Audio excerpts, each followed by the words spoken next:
राष्ट्रवादी काँग्रेसचे पुण्यातील माजी नगरसेवक बंडू गायकवाड उर्फ बंडू तात्या यांचा मुलगा सौरभ गायकवाड यांनी दारू पिऊन अपघात केल्याची माहिती समोर आली।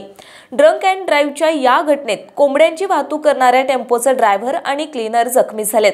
त्याचबरोबर सौरभ गायकवाड हा देखील जखमी झालाय। पुण्यातील मांजरी मुंढवा रस्त्यावर म्हणजेच केशवनगरच्या झेड कॉर्नर येथे मंगळवारी पहाटे हा अपघात घडलाय।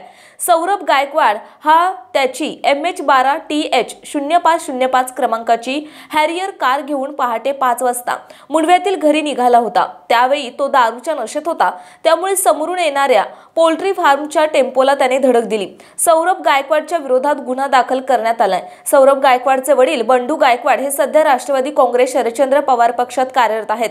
या प्रकरणात हडपसर पोलीस स्टेशनमध्ये गुन्हा दाखल करण्यात आलाय।